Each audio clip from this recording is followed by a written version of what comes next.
So we begin today with an argument that was going around Twitter this morning. I woke up and there was a tweet storm that was going around. It has now been liked almost 19,000 times and retweeted 9,000 times. It's a big tweet, right? Especially from a guy who no one's ever heard of. This guy's name is Patrick Tomlinson. I would tell you how many followers he has, except that he blocked me. So Patrick Tomlinson is apparently the author of something called the Ark trilogy. He's a sci-fi author, calls himself a comic. I'm going to read you his nasty little tweet storm, and then I'm going to explain why it is so appealing on the surface to pro-choicers, and then I'm going to explain why it makes no sense. So here is his argument in favor of abortion. And it just drips with condescension and disdain. Anyone who disagrees with him is a fool and a liar.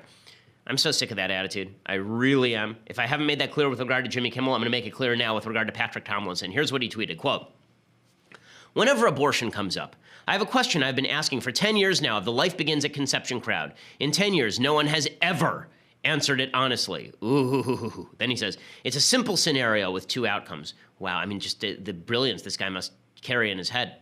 It's just mind-boggling. He says, "No one ever wants to pick one because the correct answer destroys their argument. There is a correct answer, which is why the pro-life crowd hates the question. Here it is. Are you ready? So good. You're in a fertility clinic. Why isn't important? The fire alarm goes off. You run for the exit. As you run down the hallway, you hear a child screaming from behind a door. You throw open the door and find a 5-year-old child crying for help. Exciting, no? They're in one corner of the room. In the other corner, there, by the way, is spelled They''re. The genius writer knows. They're in one corner of the room. In the other corner, you spot a frozen container labeled 1,000 viable human embryos. The smoke is rising. You start to choke. You know you can grab one or the other, but not both before you succumb to smoke inhalation and die, saving no one. Dun, dun, dun, dun. Do you A, save the child, or B, save the 1,000 embryos? There is no C. C means you all die. Dun, dun, dun, dun. He says, "In a decade of arguing with anti-abortion people about the definition of human life, I have never gotten a single straight A or B answer to this question, and I never will. They will never answer honestly because we all instinctively understand the right answer is A. A human life is worth more than 1,000 embryos, or 10,000, or 1,000,000, because they are not the same, not morally, not ethically, not biologically. This question absolutely eviscerates their arguments, and their refusal to answer confirms that they know it to be true. No one, anywhere, actually believes an embryo is equivalent to a child. That person does not exist. They are lying to you. They are lying to you to try and evoke an emotional response, a paternal response using false equivalency. No one believes life begins at conception. No one believes embryos are babies or children. Those who claim to are trying to manipulate you so they can control women. Don't let them. Use this question to call them out. Reveal them for what they are. Demand they answer your question, and when they don't, slap that big old scarlet P of the patriarchy on them. The end." Wow. Mind. Pew. Blown. Just amazing. I mean, just the utter genius of this guy. If I had thought of this example, like if I had thought of this hypothetical stupid question, like, I don't know, 10 years ago, totally would have changed my worldview. I would have voted for Hillary Clinton, and I'd be wearing a sticker with a pussy hat on it. Okay, so let's put aside the fact that this guy's obviously a douchebag. The commenters on the Twitter thread are properly puzzled. The reason they're properly puzzled is because he is correct that your moral intuition suggests that you save the 5-year-old child and not the box marked 1,000 viable embryos. Here is why this does not prove the point he thinks that it proves. There are many reasons why this does not even come close to proving the point he thinks it proves. He thinks this proves that human embryos aren't life. He thinks that this proves that we are all liars when we say that human embryos are human life. He says that this proves that human embryos are not babies. He says that this proves that we are all liars. Okay, so here is why this is not true in any sense. So here are 4 reasons. First, moral instinct does not always mean you thought things through. So we have lots of moral instincts. Those moral instincts may be good, they may be right, they may be wrong. That does not provide a moral logic. Okay, just because you have a moral feeling does not mean that the logic is well thought out. So, for example, here's another famous thought experiment. I love thought experiments. I think they're fun. So that's why I'm focusing on this, because I think that it's good for you to get better at thought experiments, and it's fun for me to go through them. So here's another famous thought experiment. This, of course, is the trolley problem. Everyone knows of the trolley car problem. This is where you are standing on a railroad track, a trolley car track, and the track is right at the fork. Okay, you're standing right at the fork. It goes to the right and it goes to the left. On the left, there is Nell, who's tied to the track. And on the right, there are 5 people who are tied to the track. Okay, do you pull the switch and switch the trolley car from the one that is going to kill the 5 people to the one that is just going to kill Nell? Most people say yes. right? Okay, pretty easy answer, right? This is a utilitarian answer. We will save the 5 instead of saving the 1. Okay, now here is the more famous trolley car question. You are now standing on a bridge over the trolley car track, and on the track is tied Nell and 5 other people. So there's 6 people tied to the trolley car track. You're standing above on a bridge, and up next to you is standing Michael Moore, okay, some big fatso.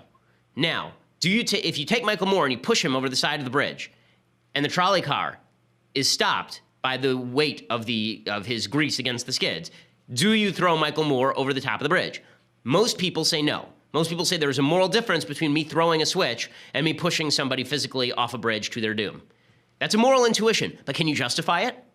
The answer is probably not. And what this demonstrates is that most people's moral intuition is not necessarily a thought through logic.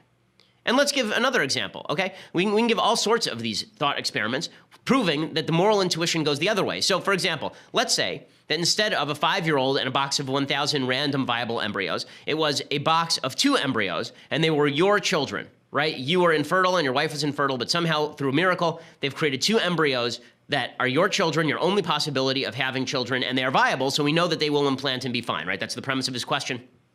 So, do you save the embryos or do you save the 5-year-old, the random 5-year-old? A lot of people would say save the embryos now because they're your children. That's a moral intuition. Does it make it right?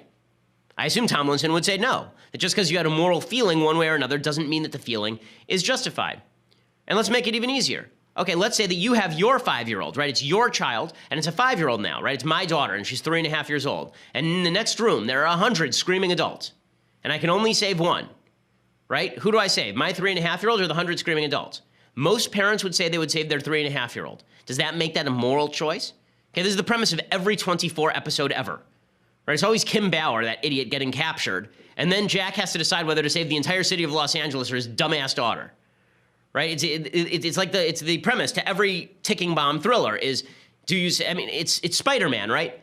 Mary Jane is falling off, and Spider-Man has to save Mary Jane, or he can save the bus full of screaming children. Which does he choose? And naturally, the producers allow him to get away with saving both, but his tendency is to save Mary Jane, right? Does that make it immoral? Is that a moral decision, or is it just a moral impetus? So just because you feel like you want to save the 5-year-old, that doesn't necessarily mean that you're correct. Okay, second point on this stupid hypothetical. It doesn't actually reveal the value of embryonic life. So we can agree with Tomlinson that you should save the 5-year-olds rather than the box of embryos on a moral level, and still that would not admit that embryonic life is meaningless. It would just mean that you care more about the 5-year-old life than you care about the embryonic life, whether they're viable or not. In fact, we can imagine a counter scenario where you care more about the embryonic life than the 5-year-old. So let's take a sci-fi scenario, since Tomlinson is a sci-fi writer. Let's take the sort of Battlestar Galactica scenario, okay? The fate of humanity rests on this one box full of 1,000 embryos that have males and females in them. And now there's a fire on your spaceship. And you can save a screaming 5-year-old, the only child, or, right, it's just you and the 5-year-old. There are no other people alive, right? That's the end of the human story. You can save those 1,000 embryos, and you can ensure that they are born from artificial wombs and they will live and create a new human species, or you can save this one 5-year-old and you can both die alone in the middle of space. Which do you do? Right? So again, every sci-fi movie ever says you save the box of embryos. Does that mean that the 5-year-old is no longer a human life? Right? Because what he's doing is he's creating a false binary and then saying whichever one you choose, the other one's not a human life. I've just given you a bunch of false binaries and then said whichever one you choose is still a human life. So clearly that isn't true. I want to give you the rest of the argument in just a second. But